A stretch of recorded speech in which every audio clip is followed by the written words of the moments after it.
Hello guys, welcome to First Step Future India.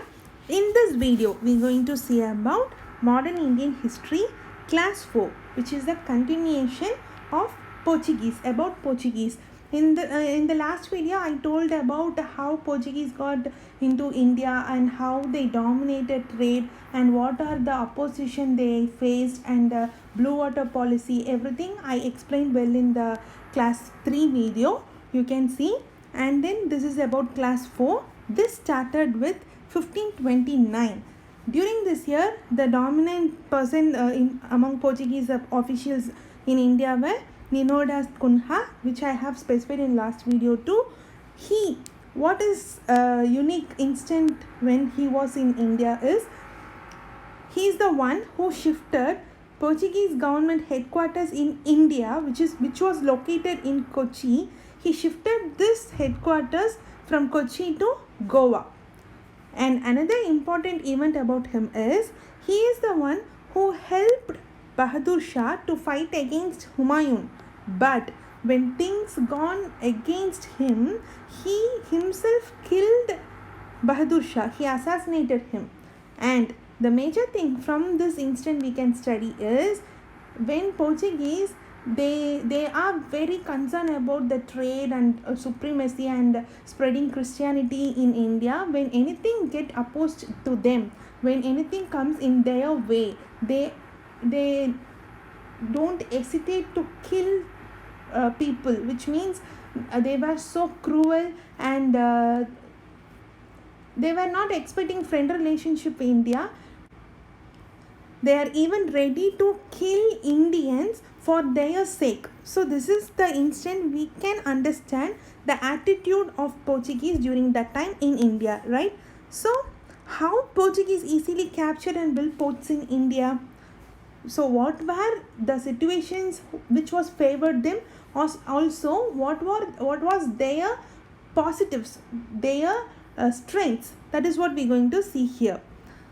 The first situation that helped him is weak rulers. There was no strong one ruler. It was very small kings who were governing their own small territories. Moreover, Mughals, as I have told you before, they were breaking down. There was no strong king to represent the entire Mughal empire. So they were seeking help from Marathas, as I have told you. So there was no proper rulers. The rulers were very weak. The rulers were occupying very small territories, so there was no unity between the rulers also. So it was very easy for Portuguese to fight against them. Since there was no unity, there was no one ruler to lead others, so it was very easy for them, right? So next one is no strong navy in India. During that time, only Cholas had strong navy. So after Cholas, there was no proper navy in India. So that was another positive situation to them. And no external competition. Chinese, they had very good navy, but they didn't explore Indian Ocean, or they didn't want to cross their territory. So this left, there is no competition for them in this new place. So it was left open for them to come. So no external competition, as well as you can relate these 2 points. There was no proper ruler or strong one ruler to lead them, as well as there is no external competition. So it was a very easy playing field for Portuguese to occupy, right? Next one is excellent organization and unity. Even now, what we following in our military or army or in our defense system, the how we train our soldiers to fight against enemies, these are practices we learnt or we followed from Portuguese. So they, during that time itself, they were so organized and they were so unity, and then their soldiers were so disciplined. So they had very excellent military capabilities. So it was very important, as well as very major play role for Portuguese. Next, cannons equipped ships. They had this is the first time Indians seeing this kind of ships. We don't see, like, we used ships only for transportation, but they had ships with cannons which was using for a war. So it was a very new trend among everyone, not only Indians, even among Britons, even among Europeans also. This was very new practice. It was uniqueness of Portuguese, right? So these were the strengths. After that, let us see the places controlled by Portuguese. So what are the places in India majorly controlled by these Portuguese were? Goa, Mumbai to Daman and Diu, Mangalore, Kannanur, Kochi, Calicut, Santom and Chennai, Nagapatnam, which is in Andhra Pradesh, Hooghly, Bengal. So these were the important provinces or states that were occupied or dominated by Portuguese during that time. Okay. So what was the main aim? The main aim of the Portuguese is all about trade. They want money. They need to get money through trade. So they were practicing trade, and their main aim is to get as much as money through trade in India. Second one is promote Christianity. They were very arrogant about Christianity. They thought, as I have told you before, they thought non-Christians are not cultured people. So they took themselves as a responsibility of culturing people is the responsibility of them. So promoting Christianity, they were followed it very arrogantly. They even tortured non-Christians in every manner. Also, as I have told before in last video, the slave trade, that was also very prominent. Here the promoting Christianity have major role in slave trade also, that we will see subsequently. Okay, so they want to maintain supremacy. They don't want any other Europeans or any other Indian rulers or anyone to come in their way. So they want their supreme control over trade in India. They fight. There was always fight between Portuguese, Dutch, British and French. European itself, they were fighting among themselves to get the market, Indian market, for their product, or to get money from the Indian products. So there was always fight between these four.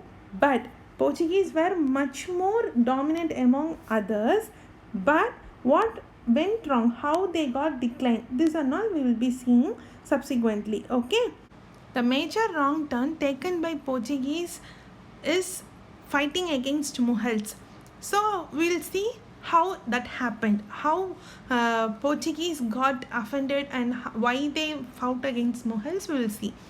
During the rule of Akbar, Akbar was very friendly and he is very open-minded about other religious beliefs also. He is the one king in Mughal who is very unique and who is very powerful because of his friendliness. He believes each and every religion, he respects each and every religion and their view. So he had one practice called Ibadat Khana, which is he invite all other religions, all other people to come to his court for a lunch. So in that lunch, they used to discuss about their belief and their practices. So by this way, different kind of knowledge, different kind of cultures they can study with each other. So this is a type of practice followed by Akbar. Due to this, he was very friendly and he's very famous all over the world, especially even in Europe also. So for in this Ibadat Khana, everyone was invited. Even British and Portuguese were also invited. They were even tried to convert him to Christianity, but that doesn't happen. He never wanted to. He respected Christianity. He respected their views, but he never wanted to convert into Christianity. And another thing, when British official William Hawking traveled to India, his ship was occupied by Portuguese. So he seek the help of Jahangir or visited his court, and his works, like Jahangir and William Hawking, they had very good relationship. They had some discussion for around 3 hours. So they had very good friendship. So what happened? This offended Portuguese because, as I have told you before, Portuguese want the over dominance. They don't want anyone to interrupt their dominance over Indian market. So this thought like, okay, British is getting some Indian support, so we must take some other countermeasures against British as well as this Mughals. So this started the enmity between Portuguese and Mughals. So how offended Portuguese acted against this? They captured Jahangir's ships, imprisoning Muslims if they are not converted to Christianity. Some other people, they were forced to turn into Christianity, and also they were the person who are not interested to being converted into Christianity were imprisoned without there was no proper rules followed by Portuguese. Whatever they want to say, whatever they want to do, they will do. If that not happened, if it was offended by Indians, they will put some other law, or they will create some rules on that part itself, and they will imprison Muslims. It was not a fair practice they were followed. Whatever they want to do, they want to do. If anyone comes into their way, obviously they will do whatever to get rid of them. So this was the practice they were doing. So imprisoning Muslims was so unfair during that time, and that offended Mughals very, very largely, and plundering cargoes. So they started being a pirates also. So whatever the cargo that comes in the sea, they act as a pirates, and they plundered the cargoes also. So the Mughals started treating Portuguese as a pirates rather than trading company or invaders. They were started seeing them as a pirates. So this was another important incident what was happening during that time. And as I have linked before, it is a cruel trade between the slave. As I have told you, the slavery, the people, they used to sell themselves for money as a slave, but Indian slaves were more respectful compared to the Portuguese slave. So they were comparatively cheap for Europeans to buy also. So what they did was, they purchased Indian slaves, and when purchased them, even their sons or daughters, even their kids were taken as a slave itself. But for Indian slavery, it is not like that. Only parent, if the father is the slave, only the father is slave, not the children. But they've practiced the thing like, when the father is slave, and their next generation is also slave to them, as well as their next generation is also slave to that particular master. So this was practiced by them. Not only this, when the father or mother they taken as a slave, they should convert into Christianity. So when they converted into Christianity, obviously their children also mandatorily converted into Christianity. So this is nothing but they forced Indians to convert into Christianity in whatever the way they could do. So if it is not happening, when people are not ready to get into Christianity, what they will do? They will do brutal massacre. You know what is massacre, right? They will kill people, number of people without any guilty. They will kill dogs, or without any reason. So converting their children into Christianity and killing women, children were very brutal way handled by them. So this created anger among people. So they started acting against Portuguese in mass. So that was another enmity they created. So these were the important things, how Portuguese got wrong turn, and what was the relationship between Portuguese and Mughals. So next we will see significance of Portuguese as well as decline of Portuguese. Let's first see what are the significance they had. The first and foremost significance is they are the first one to invade in India, right? So they introduced European era in India for the first time, as well as they invaded India through sea. So they are the first one to come through the sea into the India. And third one is, so they are the first one who used cannons and weapon equipped ships.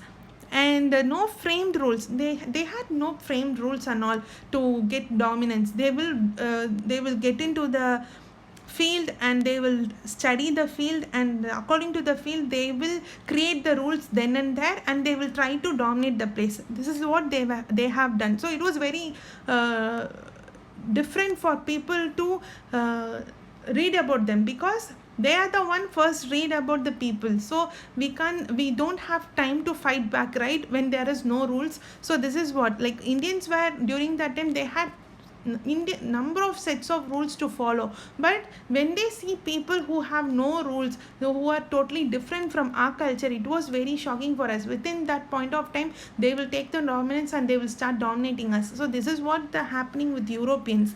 And military innovations, as I have told you, they had very disciplined soldiers and very good military innovations and everything. So it was very new to us, the equipments, everything was very new to us.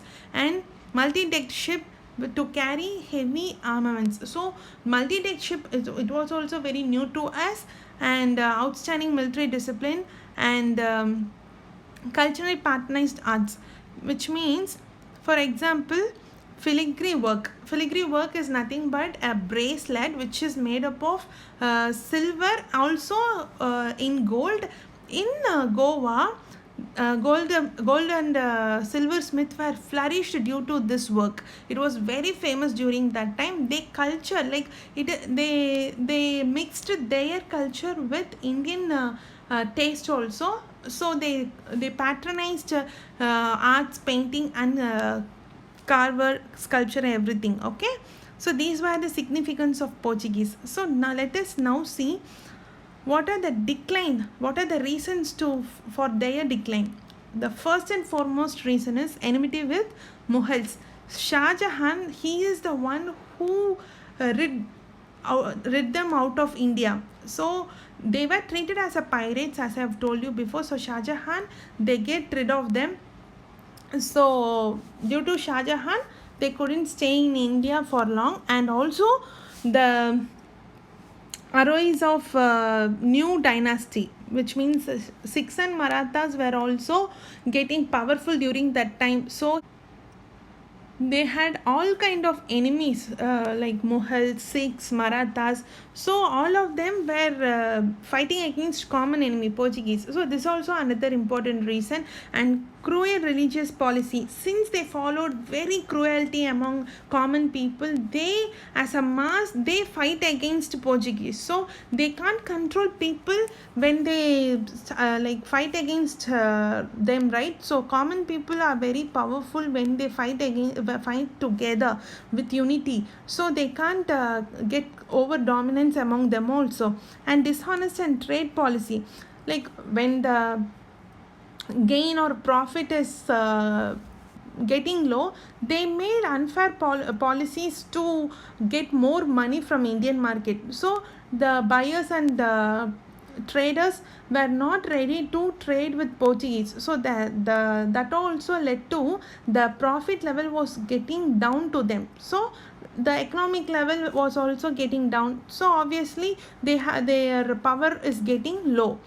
Arrogance and violence, so no one will allow arrogance and violence to, like, some other foreign one to come into our land and maintain their arrogance and violence against them. So obviously they fight back. Their arrogance and violence was the major reason which induced people to fight against them.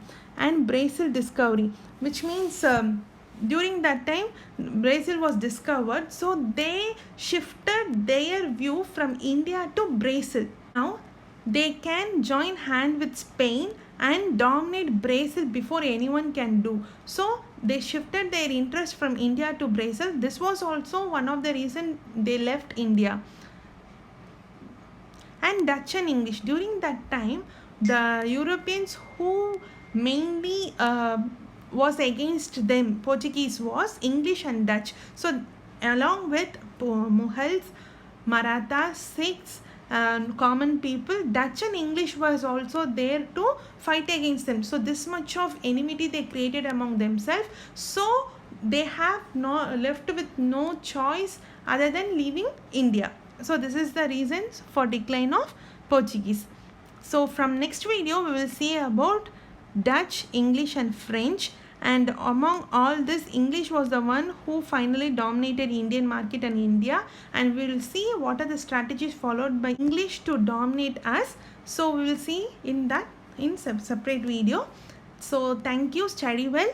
If you like this video, kindly like the video, comment it whatever you feel to say, as well as subscribe the channel.